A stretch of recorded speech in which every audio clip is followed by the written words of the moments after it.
Buenos días a todas las personas que nos acompañan en línea y que estarán subiéndose en presencial también aquí.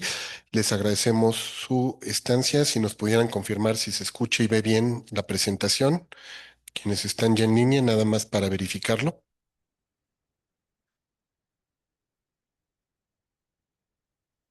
Perfecto, muchísimas gracias. En unos minutos más empezamos. Si gustan ir dejando sus datos en el chat, recuerden es nombre, correo y lugar de adscripción para poderlos tener en el registro.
Gracias a todas las personas que se siguen sumando a nuestro seminario permanente. En unos minutos más estaremos dando inicio al mismo. Les recordamos que quienes están en línea tienen que ir dejando su nombre, correo y adscripción en el chat general y en la sección de Q&A les vamos a pedir que es donde dejen sus preguntas para nuestros invitados para no mezclar los chats. Muchísimas gracias.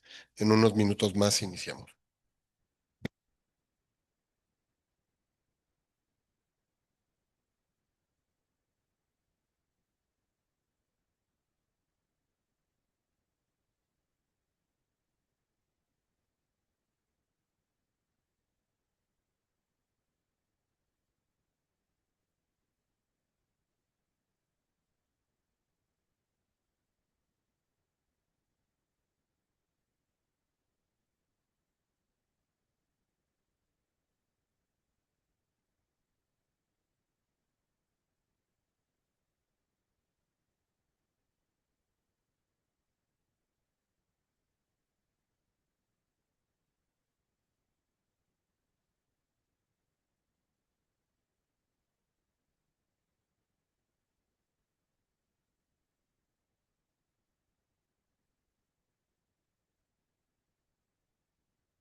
Muy buenos días, tengan todas y todos. Un honor darles la más cordial bienvenida en nombre de nuestro director, el maestro Josu Garritz Alcalá, un servidor, Jorge Alberto Hidalgo Toledo, coordinador general del Human and Not Human Communication Lab de la Facultad de Comunicación. Les da la más cordial bienvenida a este que es nuestro seminario permanente, espacio de reflexión e interacción con los expertos del mundo de la inteligencia artificial, un proyecto que tenemos en colaboración con Santander Universidades y Open Academy. Y hoy vamos a tener un módulo por demás interesante. Hoy vamos a estar dialogando con nuestra invitada Cristina Uribe Pineda sobre temas de automatización de procesos, administración, RPA, es decir, todo lo que implica el tema de la inteligencia artificial en temas de auditoría, detección de fraudes, eficiencia presupuestal, modelos de predicción y todo lo que tiene que ver también con la automatización de procesos en áreas administrativas, que es justo este tema del RPA. Vamos a poderlo dialogar con Cristina Uribe, a quien le agradezco muchísimo que haya aceptado la invitación en nombre de la Universidad de Anáhuac y de Santander Universidades. Hoy nos acompañan también aquí el doctor Eduardo Portas, quien además va a estar próximamente con ustedes también participando como panelista, y a él le voy a ceder la palabra para que sea quien nos presente a nuestra invitada del día de hoy. Eduardo, adelante. Muchas gracias, doctor Jorge, y bienvenida. Cristina, bienvenida. Estás en tu casa. Voy a hacer nada más una breve presentación y después ya podrás empezar con tu exposición el día de hoy. Cristina Oribe es Delivery Manager de AI y Robotics, ¿cierto? De Santander Tecnología y Operaciones. Es especialista en robótica, innovación, automatización y tiene un doctorado en Innovation Management. Profesional con formación en tecnología, especializada en innovación, robótica y IA, con más de 15 años de experiencia en el diseño, implementación y optimización de sistemas automatizados en entornos empresariales de alta competitividad. Tiene una amplia experiencia para integrar soluciones de automatización avanzada en entornos industriales y de servicios. Y también es experta en optimización y automatización de procesos productivos mediante el uso de tecnologías emergentes como la inteligencia artificial, robótica o el Internet de las cosas. También se ha especializado en la mejora continua de la experiencia del cliente final. La diferencia entre algo ordinario y algo extraordinario, dice Chris, es un pequeño esfuerzo, ¿cierto?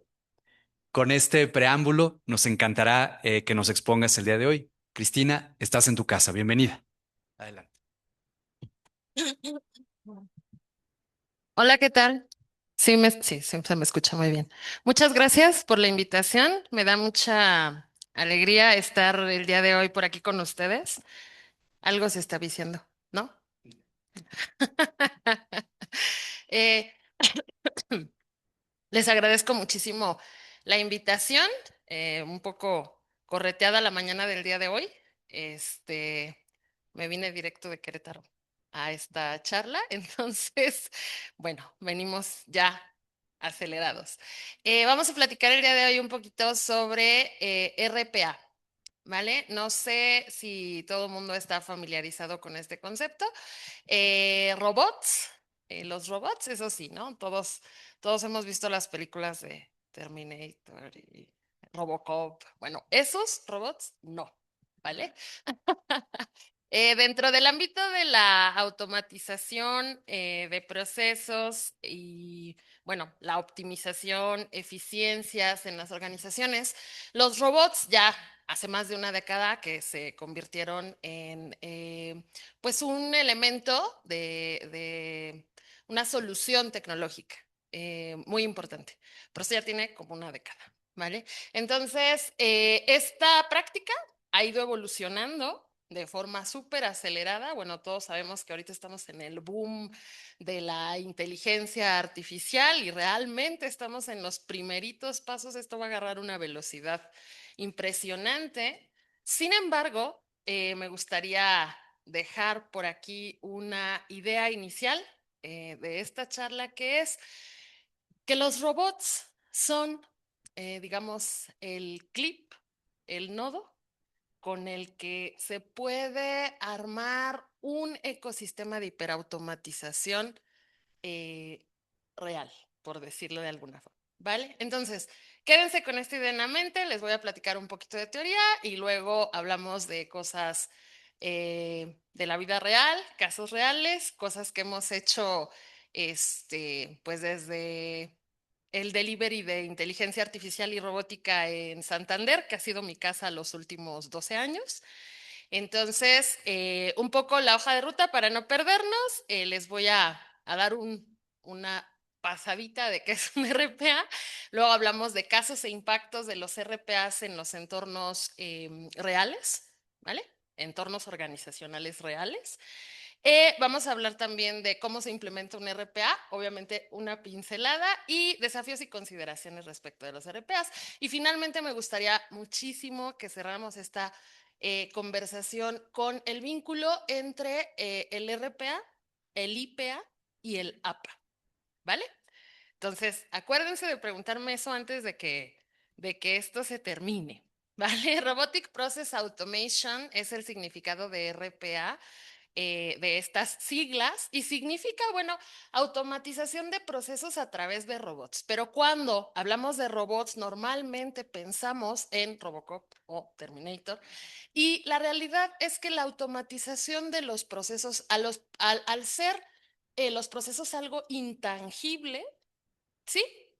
Está un poquito más dominado por los robots de software, ¿vale? Los robots lógicos, digamos, los hermanos pequeñitos de la IA, ¿sí? Entonces, IBM, SAP, hay un montón de definiciones que ustedes van a poder encontrar respecto a qué es un RPA.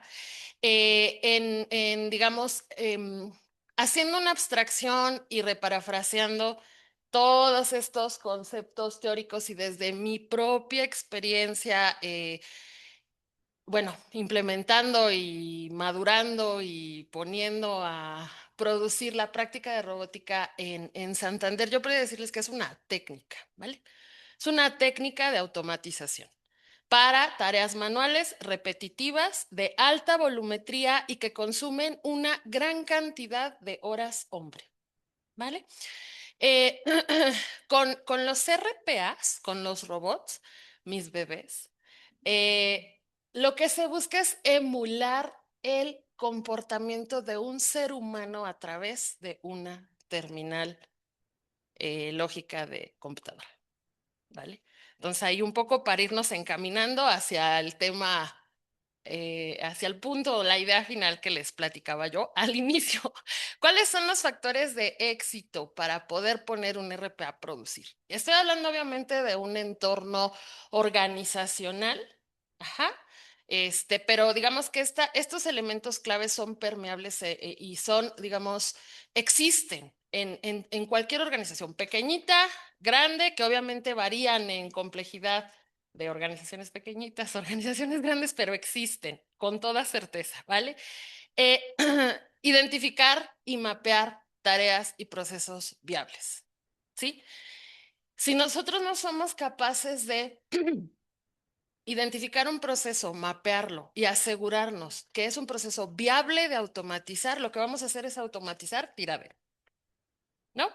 Un gran problema que se tiene en las organizaciones es que los procesos, pues son, digamos que todos esos puentes entre las áreas y las diferentes personas, equipos, digamos, haciendo un símil con el cerebro humano, los procesos son la conexión entre las neuronas de una organización y son el input clave para poder hacer una automatización real, eficiente, que en verdad genere valor a los entornos en donde estamos. Entonces, identificarlos, mapearlos y asegurarnos que son viables de automatizar.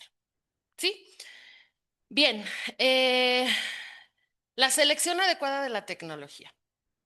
¿Sí? En mi experiencia, entre más compleja es una organización, tenemos que mantenernos más simples en nuestra gestión, en nuestro pensamiento. Entre más simple es una organización, podemos aspirar a ser más fancies y más complejos, ¿no? En nuestra gestión, ¿sí? Si nosotros intentamos automatizar un proceso con tecnologías hipercomplejas por subirnos a una ola de innovación para la cual no estamos listos, lo que va a pasar es que vamos a gastar un chorro de dinero, ¿sí? Y luego vamos a producir pocos beneficios y vamos a estar en la curva de implementación tiempos abismales, ¿sale? Entonces, keep it simple. Ajá. Entendemos el proceso, lo mapeamos, nos aseguramos que efectivamente es automatizable, que ya está perfectamente optimizado y entonces ahora sí, ¿cómo transformamos esto en un proceso automático? Puede ser con un RPA, puede ser con un CRM, puede ser con un BPM, puede ser directamente con un agente de inteligencia artificial, si es que nuestro proceso ya está súper madurado, tiene un contexto súper claro. Sí, entonces es súper importante que entendamos que no todos los casos son idóneos para todas las tecnologías. O no tenemos por qué aferrarnos a querer implementar una solución tecnológica sin entender la naturaleza de nuestro problema. ¿Sí? La naturaleza, el contexto, la complejidad, qué queremos hacer y qué podemos hacer. Siempre hay una brecha enorme ahí que se llama presupuesto. ¿Sí? Entonces, caso de negocio positivo. Yo sé que ustedes todavía están en el maravilloso mundo de la educación que extraño enormemente, pero cuando salgan, seguro muchos de ustedes ya están en el entorno también corporativo y laboral. Caso de negocio positivo. No vamos a hacer nada que no nos dé un ROI adecuado, ¿cierto? Entonces, está padrísima nuestra idea, está clarísimo que se puede hacer, está súper fancy la tecnología que elegimos, pero el ROI no nos da, nos van a mandar a la fila de nuevo, a una nueva propuesta, ¿sale? Entonces, hay que cuidar, siempre hay que cuidar que el caso de negocio sea viable, que podamos venderlo, que le digamos a nuestros heads, este es el problema, esta es mi propuesta, este es el valor que va a otorgarle a nuestro entorno en tanto tiempo. ¿Sí? Bien. Gestión del cambio y la resistencia. Gestión del cambio y la resistencia. Los RPAs tienen, los robotcitos tienen eh, un estigma. ¿Por qué? Porque emulan la actividad humana.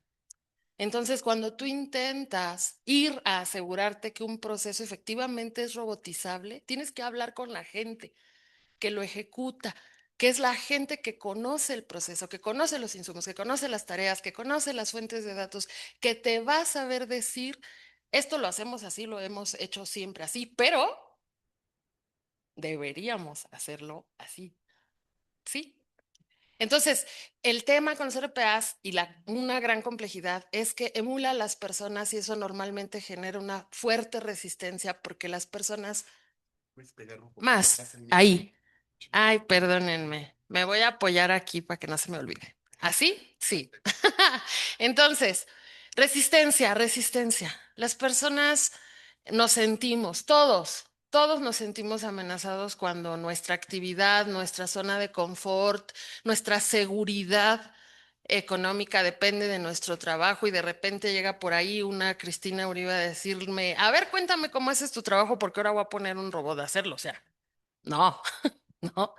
Entonces, la gestión del cambio y la gestión del cambio también de mindset en las organizaciones, en los equipos, en nosotros mismos es súper importante porque la idea es automatizar las tareas manuales que implican una gran cantidad de horas hombres para que el compañero se pueda dedicar las 8 horas de su horario a hacer cosas de valor, a tomar decisiones, a proponer cosas, a reinventar la manera en la que hacemos y hemos hecho 10 años la misma cosa en la empresa. Sí, entonces sacarnos un poco de la mente, del cuerpo, del corazón, el miedo es fundamental para poder subirnos a la ola de la innovación, abrazarla y bueno, sí, listo. El cambio es la única constante en este tema de la inteligencia artificial, la robótica, la automatización, bueno, todo esto que empezó ya hace bastante tiempo. Vale, entonces, ay Dios mío, voy muy lenta. Rapidísimo. Diferencias entre RPAs, BPMs y RPAs e inteligencia artificial. Este material obviamente se los voy a compartir, se las platico rapidísimo, ¿vale? Los robots, a ver, una forma simple de explicarlo es, los robots emulan las manos de un ser humano sobre una computadora o sobre el entorno real. La romba, por ejemplo, emula la actividad de un ser humano, ¿verdad? Bien, los RPA emulan las manos de un ser humano. Bien, los BPMs, Business Process Management, emulan la interacción entre grupos humanos en las organizaciones. Lo que les decía, los procesos. Ajá, lo que conecta una célula con otra dentro de una organización y que de hecho hay procesos intracélulas también, ¿no? La inteligencia artificial emula cualquier capacidad que nuestro cerebro humano tiene. ¿Sí? Crea, piensa, aprende, recuerda, genera nuevas ideas, ¿sí? Entonces, para que se lleven en la mente estas, obviamente a súper altísimo nivel, el RP emula las manos, el VPN conecta las manos y la IA emula el brain, ¿sí? Entonces, no sé si más o menos ya les estoy logrando transmitir esta idea de un ecosistema de hiperautomatización real. Siempre va a depender de algo que se llama ser humano, ¿no? Que le dé el clic, que le dé el on. ¿Estamos? Por eso les decía, los RPAs son, pues obviamente una automatización de primera generación, pero son hiper importantes. Porque al final de cuentas, lo que un ser humano hace, no vamos, bueno, tal vez podamos, no lo sé, no veo el futuro, y con el ritmo que llevamos, tal vez podamos, pero nos va a tomar tiempo. Nos va a tomar tiempo poder em, tener un proceso completamente automático sin un ser humano en medio. Y no sé si eso es lo que queremos. ¿Sí? No sé si eso es lo que queremos. Bien. Listo, entonces, ¿cómo funciona un robot? Esto es ya más un diagramita muy sencillito de a alto nivel cómo funciona un robot. Un robot necesita orquestarse. Orquestarse significa que tiene que estar siempre programado. ¿Sí? ¿Por qué? Porque son procesos que se hacen siempre de la misma forma, que digamos son súper estables, súper maduros, basados en reglas establecidas, ¿sí? Entonces, la arquitectura para poder, arquitectura desde obviamente un argot de TI, pues todos sabemos que es pues, las capas, las piezas que se requieren para echar a andar una solución tecnológica. Bien, orquestador, que es la pieza en donde nosotros vamos a decir cada cuánto va a ejecutar este robot, cada cuánto se va a prender mi robotcito sobre la terminal virtual y va a empezar a hacer recogedero de datos de todos lados. Ajá. Bien, necesitamos también la información. ¿Qué va a hacer el robot? ¿Qué información va a necesitar? ¿Sí? Estos son sistemas periféricos a nuestro robot, una base de datos, un front, una aplicación móvil,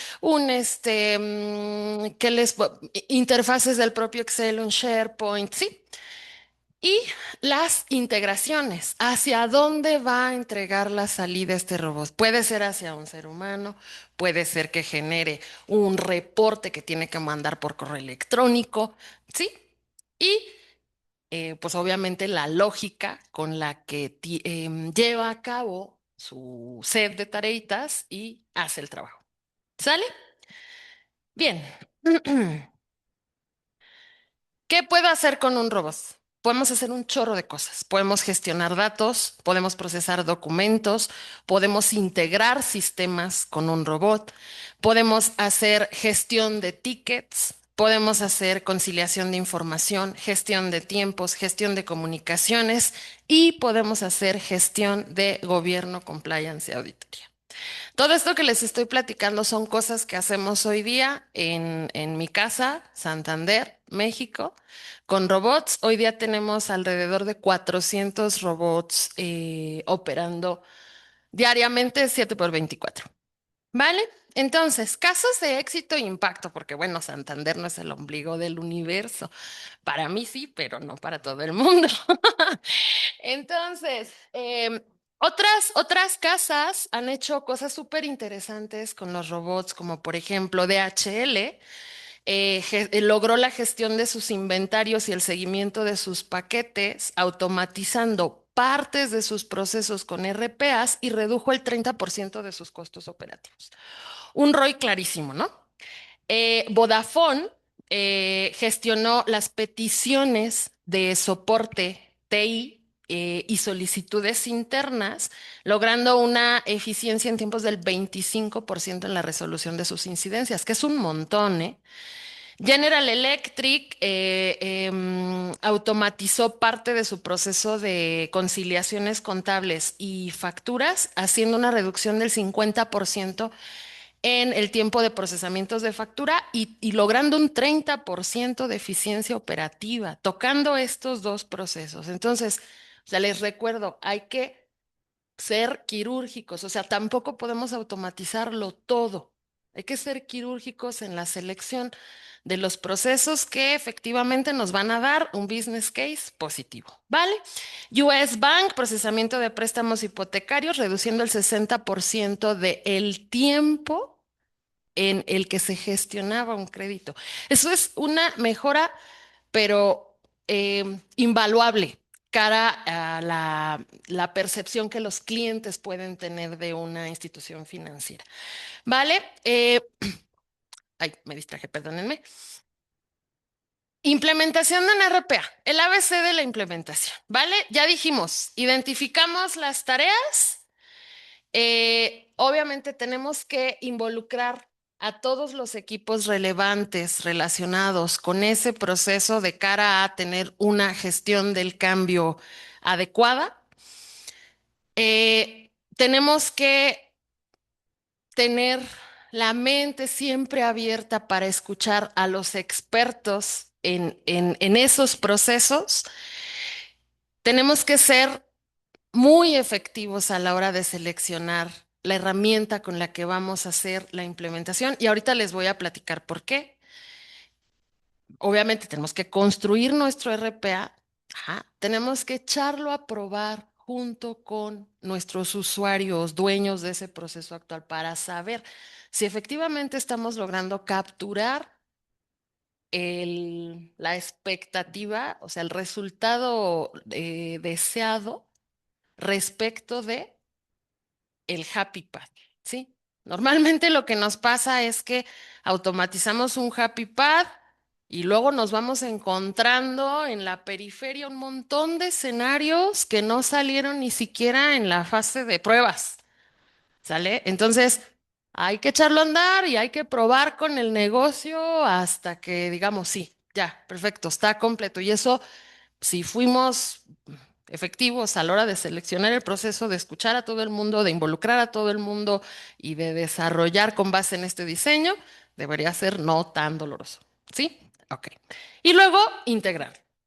Integrarlo con el ecosistema y las soluciones existentes. Les comentaba, seleccionar la herramienta, muchachos, seleccionar la herramienta. Les voy a platicar rapidísimo. En Santander, México, empezamos en 2017 la creación de la práctica de RPAs. Trajimos herramientas de mercado, softwares de mercado, especialistas, o sea, lo top de lo top en RPA para que nos enseñaran a hacer RPAs en el banco. Nos trajimos a Blue Prism en su momento, Automation Anywhere, UiPath. Bueno, UiPath fue más reciente, fue después. Pero bueno, lo que les quiero decir es, sus soluciones serán unos monstruos, o sea, hacían cantidad de cosas y nosotros estábamos empezando. Entonces, son soluciones súper robustas, súper costosas, ¿sí? Para lo que nosotros estábamos intentando hacer. Y además, generas un vínculo de dependencia con un producto para una práctica que es súper dinámica y que tienes que estar evolucionando constantemente. Entonces, lo hicimos con uno de los proveedores de mercado, pero solamente 2 años, ¿sale? Y nosotros me refiero a mí y a mi equipo, construimos el framework para Santander, para hacer robots, ¿sale? Que no tiene ni más ni menos de lo que Santander necesita. ¿Sale? Entonces, aprendimos de los que están en la punta de la lanza, ajá, y luego dimos un pasito atrás, ajustamos porque el ROI, el business case no estaba saliendo tan bien. Entonces, em, o sea, equivócate, pero equivócate rápido, ¿sale? Y regrésate, y ajusta, y córrele otra vez, ¿sí? Hoy día tenemos 400 RPAs. Solo me he enfrentado a un caso en el banco que no he podido automatizar. Y fue por un conector que tomaba mucho tiempo desarrollar y lo tuvimos que contratar por fuera. Pero a lo que voy es, adáptate rápido, entiende el ecosistema rápido, identifica rápido el problema y no tengas miedo de equivocarte. O sea, si ya descubriste que estás en un camino que cada vez va a ser más complejo, más costoso, ni modo. Ya comunica y a ver qué pasa. No, no salió, yo creo que no salió bien. Listo. Desafíos y consideraciones, muchachos. Todos, yo creo que estamos aware de que estamos en una época muy complicada, que todos tenemos que reinventarnos, que la inteligencia artificial está tomando un- a un paso demasiado acelerado casi todos los ámbitos profesionales. Entonces, tenemos que em, ser muy autocríticos y muy objetivos a la hora de descubrir en qué somos nosotros indispensables, en qué somos indispensables para nuestro entorno. Sí, ahora mismo estamos con el challenge en mi casa de apagar mis 400 robots. Ay, no son míos, son del banco. De apagarlos. ¿Por qué? Porque queremos ir hacia el APA, ajá, Agentic Process Automation. ¿Sí? Queremos llevar los RPAs a agentes. ¿Por qué? Porque los RPAs son rígidos. Los RPAs son cuadrados basados en reglas fijas, no se adaptan al contexto. Y ahorita les voy a dar un ejemplo clarísimo, que de hecho ese ejemplo me lo dio José Alberto, mi director. Eh, y es un challenge.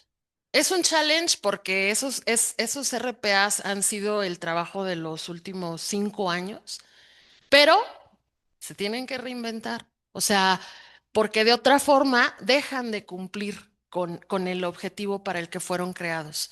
¿Sí? Entonces, eh, Agentic Process Automation, muchachos. Los agentes de inteligencia artificial son trabajadores digitales que aprenden de su contexto, que se adaptan a los cambios en el proceso, en las circunstancias, que son capaces de trabajar con data estructurada, no estructurada, parcial, son capaces de hacer proyecciones. O sea, tenemos que evolucionar los RPAs a agentes, sin embargo, o sea, sí, pero no, porque no todos los casos de uso requieren un agente. Y un agente es, por verme conservadora, 10 veces más costoso que un RPA. ¿Sale?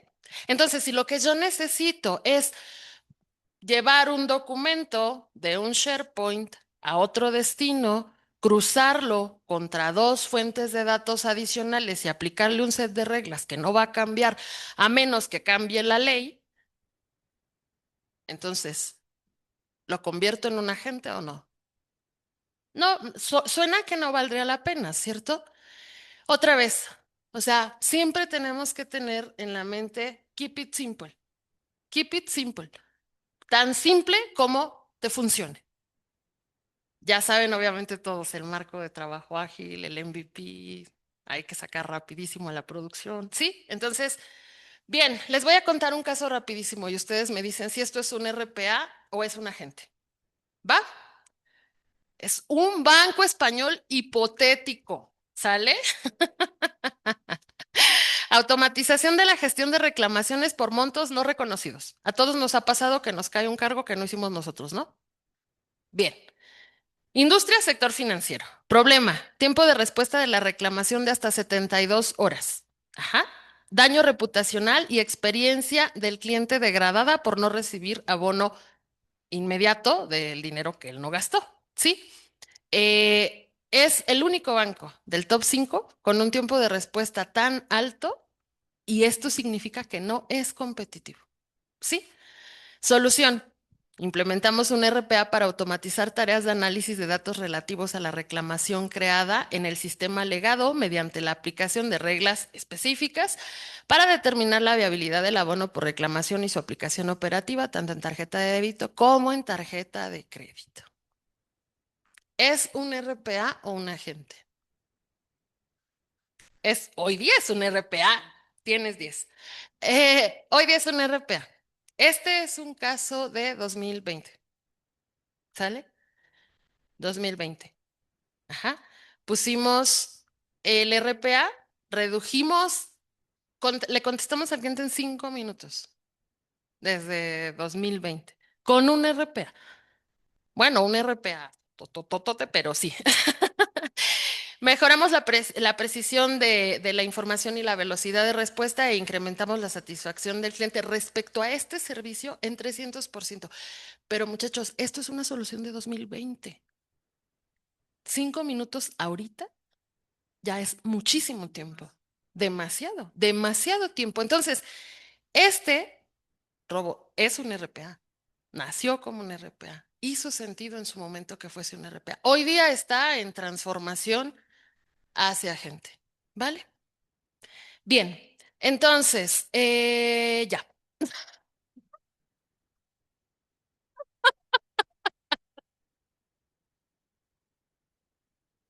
¿Corrí? Sí, lo hice bien en tiempo. Sí, ¿no?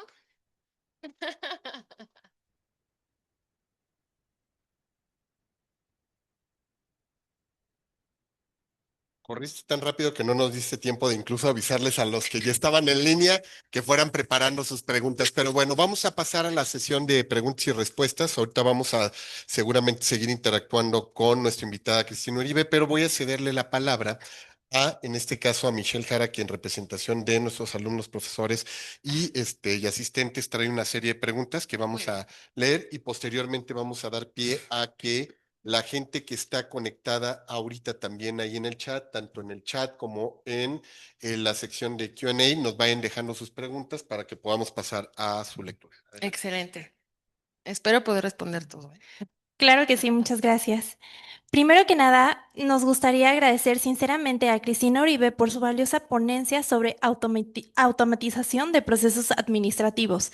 Su intervención nos permitió comprender la importancia de la RPA y su impacto en la eficiencia, el control y la transformación de los procesos organizacionales. Gracias por compartir su conocimiento y por contribuir de manera significativa a nuestra formación académica. Y me sigo con las preguntas. Ana Lidia nos pregunta, ¿qué opina usted sobre la automatización del servicio al cliente de 24 horas si no se resuelven las cosas? Empezamos fuerte, ¿verdad? Bueno. A ver, ¿qué opino de la automatización del servicio al cliente? A ver, mi opinión va en dos sentidos. En el primer sentido, automatizar el servicio al cliente es fundamental, no es opcional. ¿Por qué? Porque por la ley de Pareto.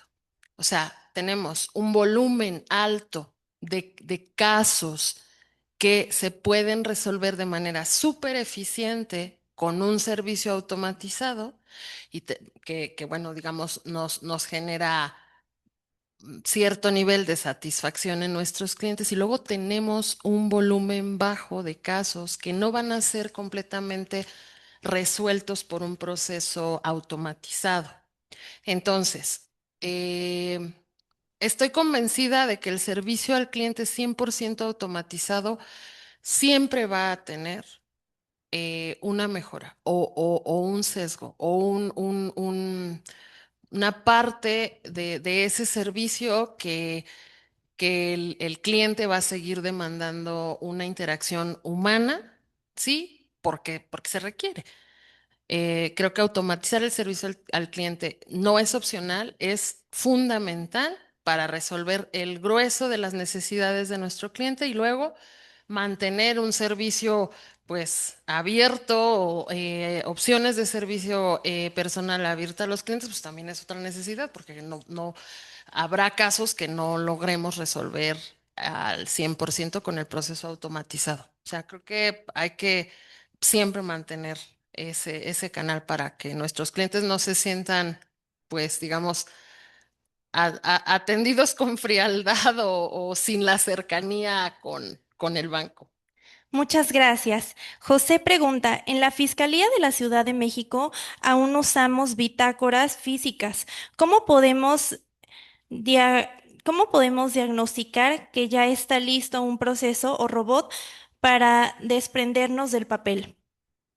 Ok. Bueno, en la fiscalía y en un montón de organizaciones todavía se mantienen documentaciones en papel. El diagnosticar un proceso, si estamos hablando voy a hablar al aire, proceso de bitacorización. No sé para qué sean esas bitácoras, ¿no? Pero tiene que ser un proceso que se ejecute, hablando de que lo queremos robotizar, ¿vale? Se ejecute siempre de la misma forma. Es decir, que si tenemos 10 personas que bitacorizan, lo hagan de la misma forma, ¿sí? Y esa misma forma tiene que ser la forma más efectiva y más eficiente. Porque si tengo 10 personas que hacen el proceso de bitacorización de 10 formas diferentes, significa que no es un proceso maduro. Y que si nosotros intentamos robotizarlo, lo que va a pasar es que vamos a robotizar a lo mejor la operativa de nuestro recurso 3 que no es ni la más eficiente ni la más efectiva y que a lo mejor ni siquiera cumple con los niveles de calidad de la salida esperada. ¿Sale? Entonces, uno, asegurarnos que es un proceso maduro. Dos, asegurarnos que es un proceso de alta volumetría. Es decir, si generamos una bitácora al mes o una bitácora cada 3 meses, no sé, no estoy muy segura que valga que salga nuestro caso de negocio, ¿sí? O sea, que lo que vamos a tener que invertir en montar una tecnología para robotizar nos dé el ROI, ¿sí? Ese sería el punto número dos, maduro, que se hace de la misma forma siempre, que tiene una volumetría que nos permite tener un caso de negocio viable. Y la tercera cosa que yo podría mencionar es asegurarnos que ese proceso es crítico, ¿sí? O sea, si queremos empezar a automatizar bitácoras, solo hay que asegurarnos que ese proceso es crítico para la organización, para asegurarnos que efectivamente le vamos a resolver un problema, ¿sí? Gracias. También nos gustaría saber qué estrategias pueden implementarse para mitigar sesgos algorítmicos en modelos de detección de fraude, especialmente cuando los datos históricos pueden contener patrones discriminatorios o incompletos. ¿Qué estrategias podrían aplicarse para mejorar los modelos de detección de fraude cuando tenemos sesgo en los datos, me dijiste? Claro. cuando tenemos sesgos en los datos. Si entendí bien la pregunta, porque creo que está un poco rebuscada, cuando nosotros tenemos un modelo de detección de fraudes, no estamos hablando de un robot para empezar. En segundo lugar, los modelos de detección de fraudes están más relacionados con data science, con la construcción de modelos de datos que tienen como, digamos, requisito indispensable que esa fuente de datos esté estandarizada, esté madurada, esté limpia. Si tenemos sesgos de datos en un escenario de este tipo, lo único que se me ocurre es construir una proyección de esos sesgos que hemos identificado para tratar de completar, pues digamos, el universo de datos que queremos analizar. Pero esa pregunta no es de RPA. Ok, perfecto. Ahora nos gustaría saber de qué manera la IA puede contribuir a una asignación más eficiente de recursos presupuestales sin sustituir el juicio profesional de los gestores financieros. Bueno, ahí hay bastantes cosas que podemos hacer. De hecho, una de las cosas que estamos haciendo hoy día dentro de mi casa es, se están analizando todas las fuentes de datos, nuestro cloud de data, para montar soluciones agénticas, es decir, agentes basados en inteligencia artificial tipo asesores, ¿vale? Tipo asesores. Es decir, estos agentes se dotan de todo el conocimiento hablemos, por ejemplo, de inversiones, ¿sí? Se dotan del conocimiento del perfil del cliente, de sus hábitos de consumo, de sus condiciones de ingresos y el asesor, quien está, digamos, atendiendo a nuestro cliente final, recibe asesoramiento de este asistente virtual, pero, pero no hay una interacción directa entre un asistente virtual basado en IA generativa con el cliente final. La IA está fungiendo más bien como asesor de nuestro personal que gestiona las inversiones de nuestros clientes. O sea, no veo pues claridad en una decisión de poner a la inteligencia artificial al frente de brindarle información a un cliente tipo toma de decisión. O sea, eso yo no creo que ocurra, sinceramente. Al final siempre tiene que haber un ser humano que esté avalando lo que hace la IA y asegurándose que no esté alucinando, por ejemplo, o que no esté dando información que pues está fuera de contexto, que al final todo eso se puede calibrar, pero, o sea, creo que no estamos en un momento de ese tipo, o sea, en donde un asesor pueda ser sustituido completamente por la inteligencia artificial. Y otra pregunta que tenemos es, ¿cómo debería prepararse el talento administrativo frente a la automatización con RPA? ¿Estamos hablando de sustitución de puestos o de transformación de competencias? Esa pregunta está complicada. ¿Cómo debe prepararse el personal? Yo creo que lo mencionaba un poco al principio. Hay que quitarnos el miedo. O sea, hay que quitarnos el miedo, hay que quitarnos la resistencia y salir de nuestra zona de confort. O sea, no es opcional. La inteligencia artificial llegó y llegó y se va a quedar.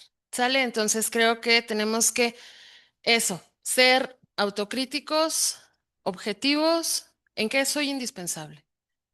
O sea, en qué yo como ser humano puedo mejorar y ser indispensable para la organización en la que estoy. Eso creo que es el Ujú. primer paso. El segundo paso es todos tenemos que meternos el chip aquí de la IA. O sea, todos tenemos que aprender a usar el Copilot, todos tenemos que aprender a usar el ChatGPT, todos tenemos que aprender a usar el Gemini y en lugar de verlo como una amenaza, hay que sacarle provecho, preguntarle a este tipo de inteligencias, en mi día a día me estoy enfrentando a este problema de trabajo, dame recomendaciones, sugiéreme escenarios, ¿qué puedo hacer? Sí, o sea, creo que hay que agarrarnos de la mano de la IA.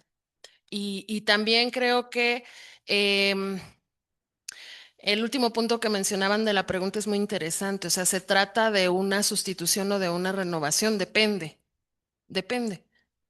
O sea, y depende de varias cosas. Depende uno de las estrategias de eficiencia de la organización sobre la cual no tenemos control ninguno de nosotros. ¿Sale? Depende dos, de si soy un recurso indispensable para mi organización o no. Depende tres, de que efectivamente, si yo estoy generando un valor para la organización que no es sustituible por la IA, pues entonces definitivamente se trata de una transformación y no de una sustitución. Pero si no lo estoy haciendo, pues es una sustitución. Sí, ¿no? Más o menos así funciona. Ok, gracias, Cris. Tenemos más preguntas por acá. Voy a juntar dos que están muy vinculadas entre sí. Ajá. Nos comentan Emanuel López y Carlos Ruiz. Voy a leer la segunda, pero está ligada a la primera. ¿Cuál es su perspectiva de un servicio automatizado chatbots donde el objetivo es atender al cliente, pero realmente aún la mayoría necesitan consultas por humanos por manejo de sistemas y hablando de temas de información sensible? La mayoría de las personas aún prefieren la atención personalizada, o sea, humana. Y lo que dice Emanuel Arriba es que la cuestión de los call centers, ¿en cuánto tiempo crees tú que él será desplazado? Ok. Él en concreto no lo Sí, conozco. sí. No, a ver, es muy buena pregunta, ¿eh? O sea, los chatbots son una herramienta súper poderosa, pero también súper compleja. Los chatbots se dotan de knowledge base, de conocimiento de la organización y luego pues se les ponen modelos de inteligencia artificial detrás para que sean capaces de interactuar de forma en lenguaje natural con los seres humanos, ¿vale? Entonces, ¿qué opino de la herramienta? Opino que es una herramienta súper poderosa si sabemos aprovecharla y si sabemos em, implementarla con ética, ¿vale? Respecto a los datos sensibles, ese es el día a día de mi trabajo.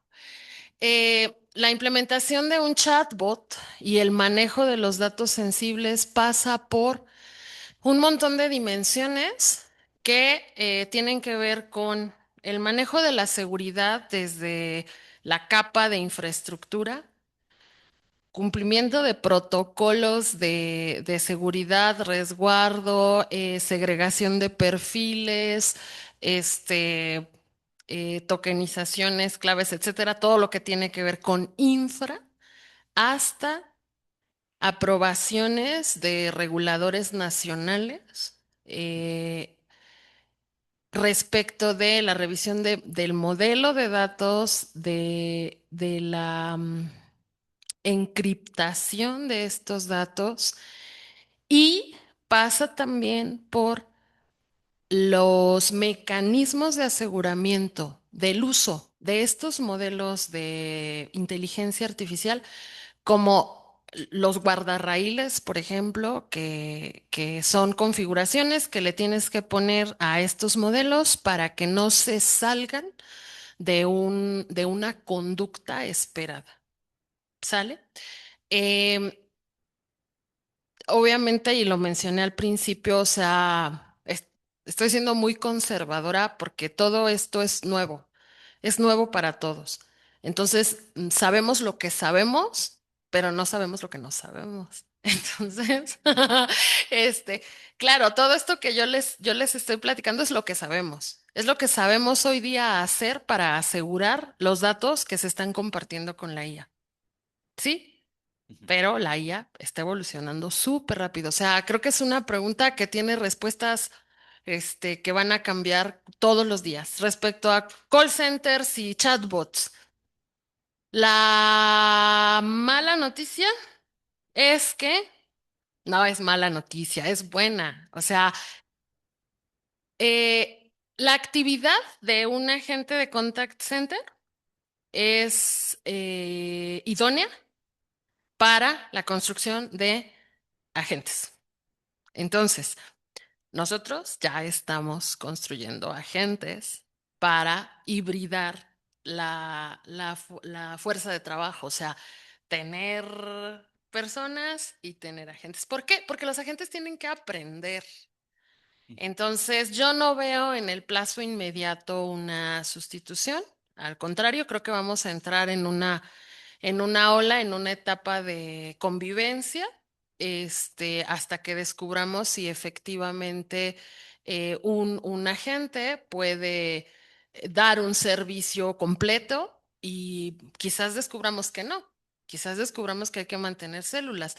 En horizontes de tiempo no me atrevería a dar un horizonte de tiempo. Creo que vamos a entrar en una fase de convivencia. Esa es la respuesta. Muy bien, gracias, Cristina. Si quieres, me voy con varias que son muy similares Sí. una tras otra. ¿Cómo se migra un RPA a un APAC? ¿Cómo se migra?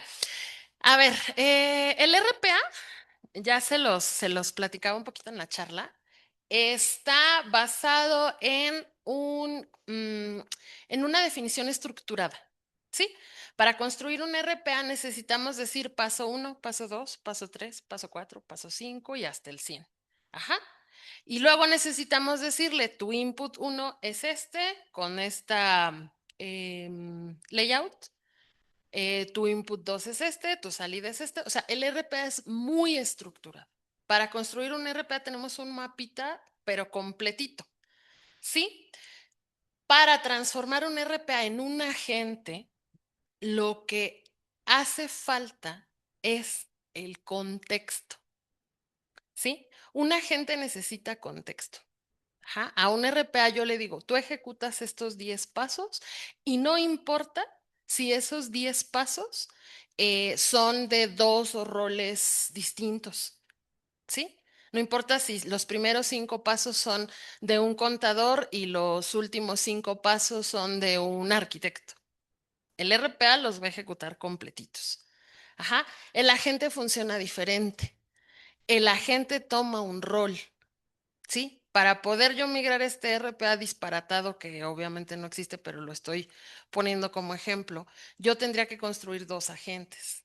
¿Sí? Yo tendría que construir un agente contador y un agente arquitecto para poder darle contexto a mi agente contador de, ok, eres un agente contador especializado en fiscal, ¿sí? Que genera, no sé, reportes de retención fiscal de todas estas fuentes. O sea, a la gente yo le tengo que dar contexto. No le tengo que decir el paso a paso que tiene que hacer.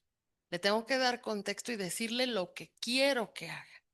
Ajá. Quiero que me generes reportes de retención fiscal trimestral de todas estas fuentes. ¿Cómo sé qué es lo que quiero que haga? Porque el RPA tiene un mapa completo. ¿Sí? La ventaja es que el agente va a aprender solito. El agente, como tiene inteligencia artificial detrás, sabe perfectamente qué es un reporte de retención fiscal. Yo no le tengo que decir, toma este dato de aquí, este dato de acá, súmalo, multiplícalo. No, yo le digo reporte de retención fiscal del año del ejercicio fulano, esta es tu fuente. Entonces, ¿cómo se transforma? Eh, Teniendo el contexto para la creación de nuestros agentes clara, ajá, y asegurándonos, obviamente los agentes requieren entrenamiento. Entonces, como lo estamos haciendo nosotros, es asegurándonos de darle contexto adecuado a nuestro agente y dotándolo de toda la experiencia del RPA. Ajá. Y aquí te van todos los reportes de retención fiscal del año fulano, el año fulano, y el agente lo va a aprender solito. Yo no le tengo que meter la lógica. ¿Sí? Ujú.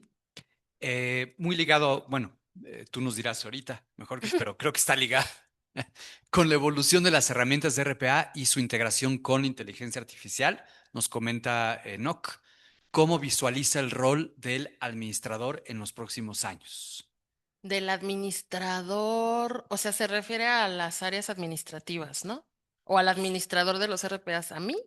Ajá, perdón, él mismo lo voy a volver a leer, es que tiene otra pregunta abajo también. Igual y eso con ese contexto ya. ¿Cómo puede un administrador construir un caso de negocio RPA que no solo demuestre ahorros y eficiencia, sino que también genere confianza en el equipo y prepare a la organización? Wow. Este,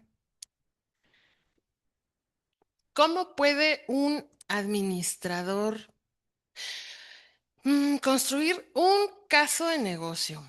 Bien, con los pasos que comenté. O sea, proceso crítico, asegurarse que está maduro, que es automatizable, seleccionar correctamente la tecnología de robotización. Esa es la parte de asegurar el business case. ¿Sale? ¿Cómo generar confianza en el equipo? Teniendo una estrategia para reasignación de roles. Es decir, tú quieres eficientar y quieres automatizar porque quieres ahorrar dinero o quieres eficientar y quieres automatizar porque además de ahorrar dinero quieres crecer. ¿Sí? Si tú pones robots a hacer las manualidades que hace tu gente, que tiene todo el conocimiento, pero desaprovechas esa experiencia en las personas y no haces una reinvención de esos roles y una proyección de hacia dónde quieres llevar tu empresa aprovechando esa experiencia, pues entonces lo que va a pasar es que vas a quitar personas y vas a dejar robots, pero vas a estar en donde estás. ¿Sí? Entonces, yo lo que creo es que la forma de generar confianza en el equipo es hacerlo parte de esta estrategia. Es decir, invertimos el 90% del tiempo de nuestro equipo en todas estas manualidades, ¿sí? Vamos a hacer en conjunto, vamos a ponernos asistentes todos en conjunto que hagan esas manualidades y ahora necesito que tú me ayudes a reinventar este producto, a reinventar este proceso, a pensar en nuevos clientes, ¿sí? O sea, encontrar un equilibrio entre la eficiencia y el crecimiento. O sea, que creo que es la fórmula que deberíamos estar buscando todos como organizaciones. Muy bien. Y me parece que hay otro por acá. Ajá. Nos pregunta Román Sánchez, ¿cómo crees que el equilibrio entre la automatización y cuál crees que es el equilibrio entre la automatización contra la interacción humana? Por ejemplo, antes de hablar con una persona, ya tocó interactuar con varios conmutadores o chats automatizados. Sí, es un poco lo que comentábamos hace un momento. O sea, creo que los clientes están sufriendo un poquito esta transformación. Creo que tenemos que mejorar, tenemos que trabajar muchísimo y estamos trabajando muchísimo. En mi casa, obviamente en otras organizaciones también, pero respondo obviamente desde mi experiencia. O sea, creo que a todos, a mí misma como cliente, nos duele muchísimo, nos desespera, el no tener respuestas rápidas. ¿Por qué? Porque además estamos acostumbrados a las respuestas inmediatas con la era en la que estamos viviendo. ¿Sale? Creo que los clientes de la mayoría de las organizaciones están sufriendo esta transformación.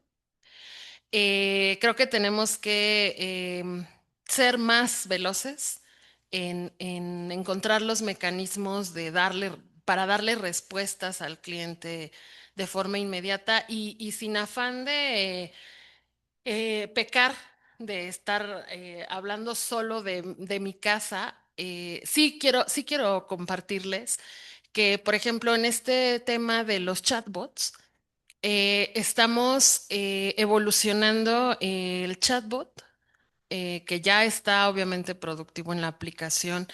Lo estamos evolucionando y lo estamos mm, haciendo, pues digamos que omnipresente. Es decir, o sea, este mismo asistente debería brindar acompañamiento, por ejemplo, a los agentes del contact center.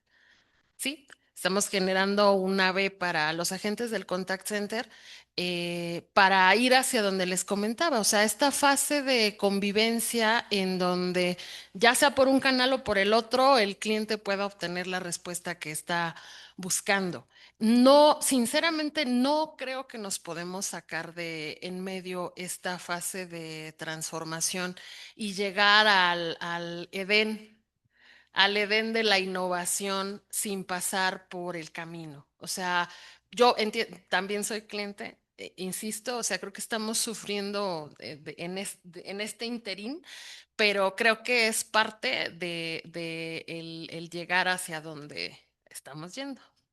Muy Ujú. bien, si quieres, es que hay muchas preguntas, Cris. Si quieres, Ay, qué bien. lo que vamos a hacer, no sé si te parezca más fácil tipo voleibol, te las vamos aventando y tú las contestas y así una tras otra. Sí. Por ejemplo, esta primera, ¿se puede hacer un plan de gobernanza en RPA eh, como existe en la IA? ¿Será? ¿Se puede hacer un plan de gobernanza en RPA como existe el de la IA? ¿Será? Yo creo que a lo mejor lo quiso plantear al revés, porque para RPA los mecanismos de control y gobierno son una década más maduros, ¿sale? Y estamos aprendiendo de los modelos de control y gobernanza de la práctica de robotización y automatización para generar modelos de control y gobernanza en la IA. Bueno, así es como Ujú. está funcionando. Ajá. Sí. ¿Hasta dónde nos comenta, nos pregunta María de La Paz Sánchez, hasta dónde está el límite del uso de la inteligencia artificial y dónde queda la toma de decisiones o la creatividad y el pensamiento crítico? Este es más general, pero bueno, puede ser relevante en general para el contexto del seminario. Es una pregunta súper importante. Además, una pregunta súper difícil. ¿En dónde está el límite? Yo creo que el límite está en la ética. Creo que el límite está en la ética. Ujú. Y no, no creo que haga falta ahondar ahí. Porque al final del día esa decisión la va a tomar un ser humano. ¿Estás de Así acuerdo? es, así es. Ujú. O sea, el límite está en la ética y en dónde dejamos de ser humanos. Correcto. Ujú. Regresando un poco a los RPA, ¿cómo evaluar los casos de uso que sí requieren implementación de RPA en una empresa? Esto nos pregunta, bueno, no puso su nombre, pero creo que es muy ligado ahora sí a lo que acabas de comentar. Sí, para poder evaluar los procesos, hay metodologías establecidas un montón. Les puedo recomendar pues entrar, por ejemplo, a las páginas de los gigantes de robotización, Automation, UiPath, Blue Prism. Todos ellos tienen marcos publicados en donde dan las pautas generales para poder identificar y evaluar procesos idóneos para robotizar. Ese sería como la vía rápida. Eh, pero obviamente estos marcos son agnósticos y creo que siempre está el componente específico de cada organización. Y estos marcos no nos van a decir cuál es el proceso crítico, ¿sí? Y estos marcos no van a tener el expertise de la organización en sí. Y por eso les comentaba, o sea, nosotros nos volcamos sobre lo que existe en el mercado y luego dimos un pasito atrás para adaptarlo a lo que realmente necesita la organización. Creo que ese es un paso fundamental. Ujú. Nos comenta Carlos, en el ámbito industrial, ¿cuál podría ser un caso de uso de RPA contra un sistema de automatización, digamos un SCADA? ¿Un qué? SCADA, SCADA. SCADA. No lo conozco. No conozco ese sistema, pero me parece que el uso de los RPAs lo platiqué un poquito, cuáles son los casos idóneos. o naturales para robotizar. Y es transferencia de documentos, monitoreo de bandejas, cruces de interfaces de información, gestión de datos, integración de sistemas. En el ámbito industrial hay un montón de integración de sistemas que requiere hacerse y que se hacen a través de seres humanos. Sí. Sí, O sea, ¿quieres que te lea lo que sí. nos pusieron por acá? Es Ya nos puso. Supervisory Control and Data Acquisition. Es una solución de hardware y software que permite a las industrias supervisar, controlar y automatizar procesos locales o remotamente en tiempo real. Supongo que es un concepto de la jerga de la ingeniería industrial. No me atrevería a responder sin conocer específicamente la tecnología, pero sí, lo que sí voy a hacer es, me llevo la pregunta, y con todo gusto les envío la respuesta si me hacen favor de hacérsela llegar. Y Muy bien. bueno, una disculpa, no conozco la jerga de la ingeniería industrial. Ya esta última que tenemos por acá de JDR. ¿Puedo crear un APA si nunca hice un RPA? Pues sí, claro, sí, claro, claro que sí. Sí, sí, sí. O sea, digamos que el APA, el IPA y el APA, el RPA, el IPA y el APA son los tres momentos de evolución de robot a robot masía y a automatización agéntica. O sea, son tres momentos distintos, pero al final eso no significa que cualquier automatización tiene que nacer en la generación uno. No, claro que no. Hoy día estamos creando agentes que nacen como agentes y lo que están haciendo es, por ejemplo, procesar documentos de cualquier contexto con el parámetros súper específicos. Clasifica el documento, extraele los campos críticos y entrégame los campos críticos con ciertas validaciones. O sea, eso nace como un agente y jamás fue un RPA ni tendría por qué ser. Sí, la respuesta es sí. Cristina, y antes de concluir, yo tengo una pregunta un poco Sí. más de tipo especulativa para ti. Ujú. Vi que ponías dentro de los RPAs con los que han estado trabajando compañías como Zapier. Hoy sabemos que Make hace también este tipo de soluciones. Sin embargo, hemos visto en los últimos 3 meses que gente como Google está desarrollando Opal, traen sus sistemas en Google Studio que están automatizando procesos. Es decir, ya los mismos agentes de OpenAI están tratando de sustituir a competidores como N8N, es decir, se va a venir una ola de microdesarrolladores, de automatizadores para procesos para pymes a partir de esta lógica de estos gigantes. Mira, yo lo que creo es que estamos en una carrera tan competida y todos los competidores son casi, casi del mismo calibre que se dificulta incluso en organizaciones como la nuestra la selección de un stack tecnológico. Entonces, sí, o sea, yo lo que creo es que ahora mismo no hay nadie liderando como tal la práctica de la automatización, ni de la automatización agéntica, ni de la IPA, de la RPA, pues ya están un poquito eh, metiendo los frenos y más bien volcando la fuerza hacia la automatización agéntica. Yo creo que vamos a ver un escenario del tipo súper heterogéneo respecto de los colores y sabores de los agentes de los 200,000 oferentes que hay. O sea, y hasta que no surja un diferenciador clarísimo, vamos a empezar a ver repuntes sostenidos. Entre tanto eso no ocurra, vamos a estar en este abanico inmenso de ofertas y pues digamos que sin diferenciaciones claras. Muchísimas gracias, Sí, Cristina. Pido un fuerte gracias a aplauso para todos. nuestra invitada Gracias. y les voy a pedir aquí a Michelle y al doctor Portas para que nos puedan acompañar para este pequeño detalle que tenemos de parte de nuestra facultad, de nuestro Human and Not Human Communication Lab y de parte también de Santander Open Academy. Muchísimas gracias, Cristina, por tu participación el día de hoy. Fue un honor tenerte aquí con nosotros. Y invitamos a las personas que nos han estado siguiendo y que nos han estado preguntando a que visiten nuestro sitio www.anahuaclandscape.com. Recuerden, en la página frontal está en la sección de Landscape Videos TV, todos los videos, las grabaciones de las sesiones anteriores, y no solamente de esta edición, sino de las ediciones anteriores. Y también queremos compartir con ustedes que tenemos otro espacio que hacemos todos los martes a las 12 del día, en que son webinars donde invitamos también a profesores, investigadores internacionales a hablar de cómo están implementando el tema de la inteligencia artificial para muchísimas industrias. Acabamos de arrancar este martes pasado con un colega, José Ángel Garfias de la UNAM, que está trabajando el tema de inteligencia artificial para la industria de los videojuegos. Vamos a tener próximamente también algunos temas similares, y esto es parte de lo que les estaremos compartiendo también a través del sitio para que lo puedan ir siguiendo. Y vamos a tener por ahí también un hackathon que vamos a hacer patrocinado también por Lovable.